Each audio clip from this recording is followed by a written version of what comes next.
What it do, YouTube? It's your girl Solar Chris, and I'm back with another video. For those who don't know me, hi, my name is Sarah, but I go with the name of Solar Chris. So if you're new to the channel, make sure you like, comment, and subscribe, y'all, because it helps with the algorithm, okay? Because I'm about to stay on this side. Now, update time. For those who was asking, which pretty much nobody was, I'm just gonna let you know why I have been MIA, y'all. Is because I was just giving God his rightful time and place, and I'm just loving on God, okay? So that's where I've been. But because y'all was so patient with me and y'all been watching my videos, I hit y'all with 2 videos already, which was Say Yes to the Dress and the Janelle Say I Do. So go ahead and check it out if you haven't already. Now, before we get to the video, like, comment, and subscribe once again. Let's get into the video. All right, y'all. So as y'all can see from the title, we're going to be talking about taking accountability, because oftentimes when we have friendships, relationships, and like in general relationship with people, and they do us wrong or they do us dirty, we always just say like they did us wrong, right? But we have to take accountability on what we allowed in that relationship. All right, let me explain. So there was this guy that I talked to, I believe in like 2018 or 2019, and we met on social media. Now, for this story purpose, we're going to change a little things around just to, you know, protect it. And I seen this guy, and we're going to call him Chase. We met on social media, and then, you know, I thought he was pretty cute, you know, and we end up connecting, right? We're talking, and I would say for about 3 months or so, we're like, it's consistent, okay? We're getting to know each other. We're asking the questions, you know, what's your favorite color? Why are you single? What you doing today? How you doing? Did you eat? You know, the whole shebang when you're talking and getting to know somebody. So we're conversating, it's flowing, and I want to say maybe like 3 months, going on 4 months, 3 months and a half, he had a death of someone he knew. Like, there was a death of a friend, and y'all, it was devastating. I mean, I can only imagine, like, at that time, he is grieving, he's upset, he is sad, you know, and I remember us conversating late at night, and he was driving, and we were talking on the phone, and I'm a FaceTime girly, okay? I'm a FaceTime girly, but you know, it was dark, and I'm in my room, and I know he's just like thinking about a whole lot. So I'm the type of person where I know that you're in pain right now, and there's so much you can do, or so much you feel like you can't do, you feel like you're hopeless. So I was just like, let's have a conversation, let's talk about something else, let's get your mind out for that little time period, and you know, let's try to bring some joy into your heart. So I remember, like, I'm like, listen, we don't have to talk about this, I know you're sad, let's talk about something else. And I'm conversating him, I'm trying to make him laugh, I'm trying to make him smile, and it worked, y'all. And by the end of the conversation, he's like, I love you. I said that he loves me and I'm not there. I'm not going to tell you that I love you. I'm sorry. That word is very special. You know what I'm saying? I ain't going to say it just lightly. And I was like, you do? Because it took me by surprise. And I was like, okay, what do you love about me? And if I'm not mistaken, he was like, I just love you just cuz. But he didn't give me an explanation. Keep that in mind. So I'm like, okay, all right, I'm feeling like that, girl. Yeah, not even trying too hard. Yeah. So after that conversation, we kind of, like, he was still grieving, of course, but from being consistent talking every single day, or almost every single day, to like not really talking, it's radio silence. I'm not hearing from him as much. And when I'll ask him if he's okay, he'll be like, yeah, I'm good, or I'm gonna be good. Yet on social media, he posted his feelings. I'm confused. And God did not give the spirit of confusion, but I'm confused. I don't know what's going on. So I'm like, are you good? Like, And I remember confronting him about that. Like, you say you're good, or you say you're gonna be good, and you don't want to explain to me, or you don't want to like conversate with me, yet on social media you're saying exactly what's wrong with you. So are you really good? Or are you faking it? Okay, so fast forward, at this point we're still getting to know each other, but it's like on and off, and I'm just kind of like, okay. I didn't talk to him. I was just really minding my business, and just kind of like, seemed like I was just kind of waiting, waiting to hear from him and stuff like that. And I think I fell in love with the potential of what he was. And in the beginning, it was so great. However, the actions leading after that, after those about 3 months, it kind of just started showing who he truly was. But at that time, I wasn't really comprehending. I guess I would, the crazy thing is, I would say it. I would like, this is what he's doing. It's weird. But I guess I didn't love myself enough to be like, you know what, Sarah, he's not worth it. He's not worth it. Because action speaks louder than words. Jesus said he loved us. However, he died on a cross, and that was his action. The greatest action that somebody could ever do is die on a cross. And he did that for us. That was his action. He told us he loved us, but he definitely showed it in his actions. Okay, fast forward. So now we're on and off, but I end up getting deep. I fell in love with the potential, and just kind of felt like I now felt like I was a therapist. I felt like I was pouring onto him, but he wasn't pouring onto me. My cup was getting dry from him, but I feel like I was giving more than he was giving me, right? So then fast forward, I remember, like, I want to say this was 2020? This had to be like 2020, I think. 2020 or 2021. Y'all, I was going to work, and I got in an accident. But before then, a month before that, he got in an accident.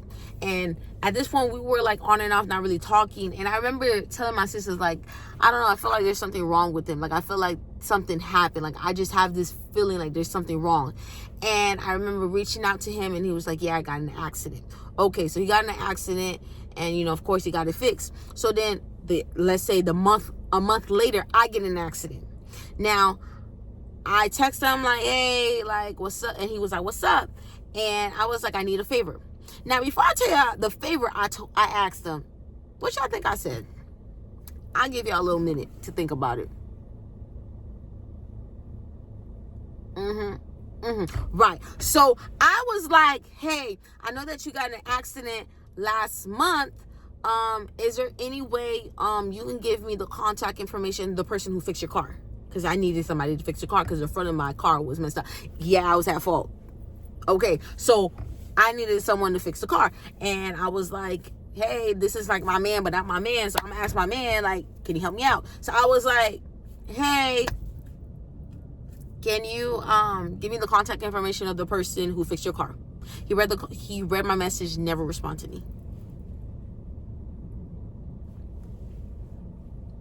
He read my message and never responded to me. Never asked if I was okay. Never asked if I was in a hospital. Didn't ask none of that. He would have left me for dead. And don't tell me that you didn't see it. You're on your phone.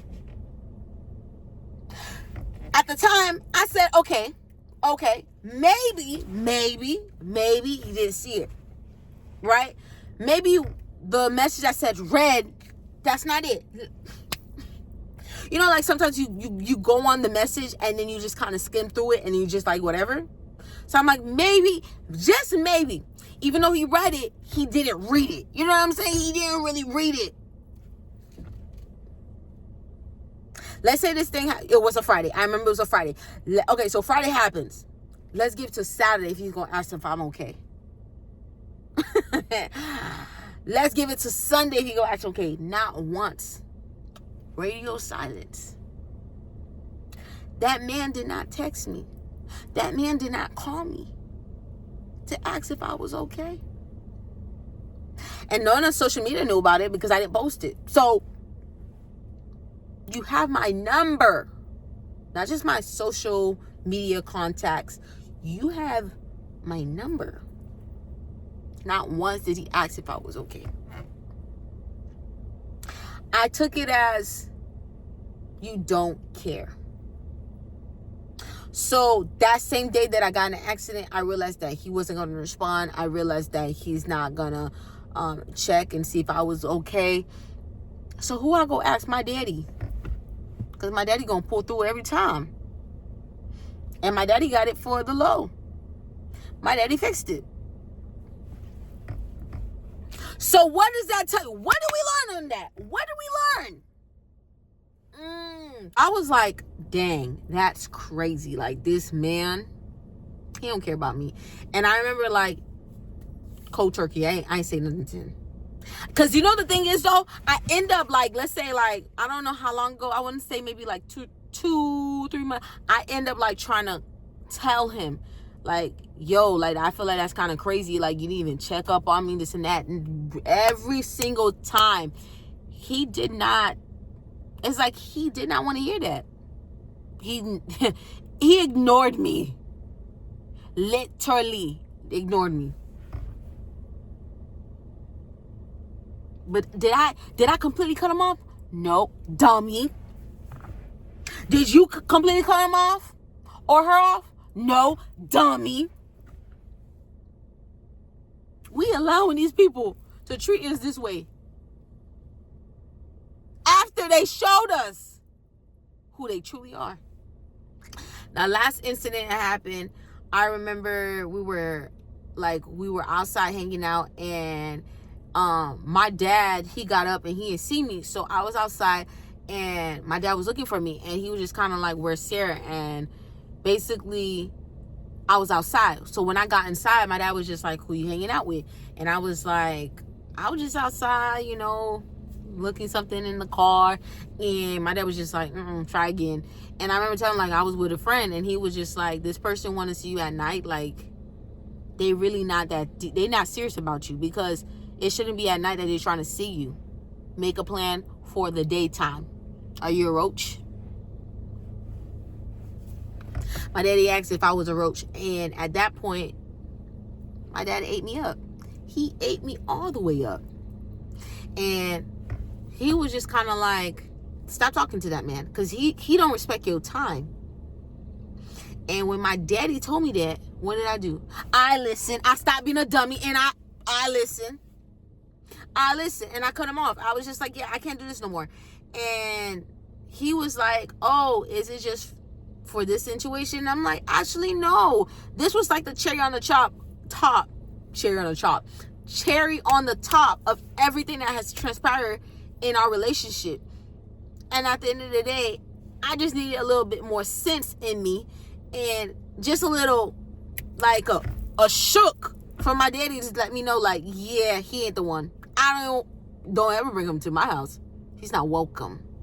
So when my daddy told me that, I listened. So what did we learn? Could I prevented this from the hurt that I felt, the betrayal that I felt? Of course. Because when I started seeing the inconsistent patterns, I should have cut it off from there. But sometimes we have to take accountability that sometimes we don't love each other. We don't love ourselves as much as we think we do. Because you would want somebody to treat you right. You want somebody to treat you right in a friendship. You would reciprocate how you want to be treated, right? If you don't want your friend to be backstabbing to you, you wouldn't do that. You don't want your friend to lie to you, you wouldn't do that. But half the times when someone does that to you and you allow it and you continue back on that, you don't love yourself enough to be like, you know what? This is not enough for me. Because what happened is you allowed them to keep on hurting you, Next thing you know, you're a baby mother because you should have left that man alone. Next thing you know, you're feeling betrayed because that best friend that was already showing who she truly was hurt you.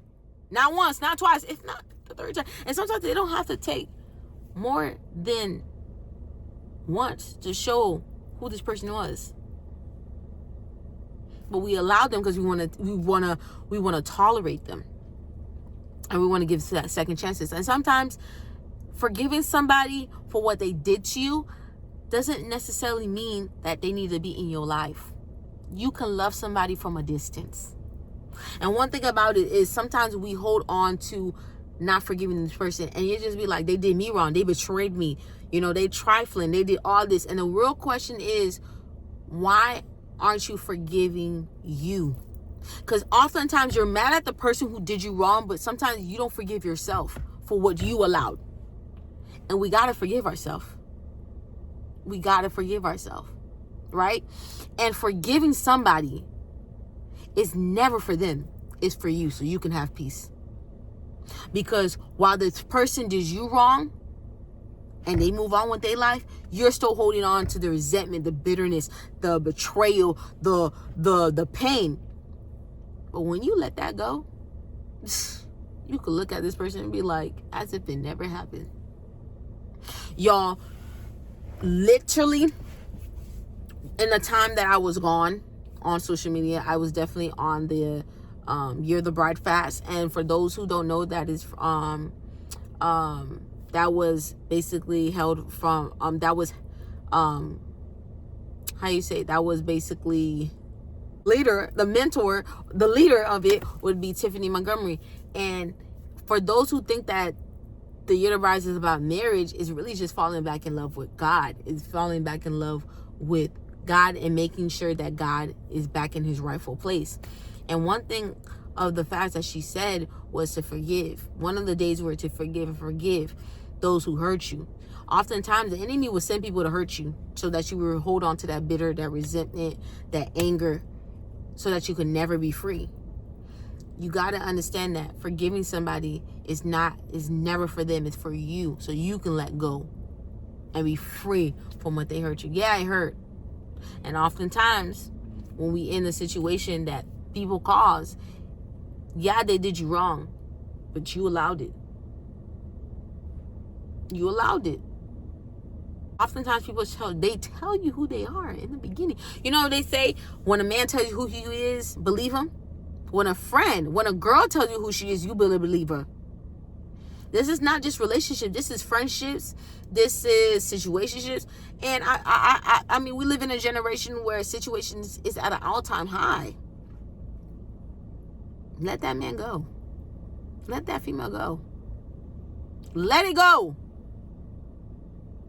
And in these relationships, these friendships, the people that you are surrounded with, ask yourself, are they bringing you closer to God or away from God?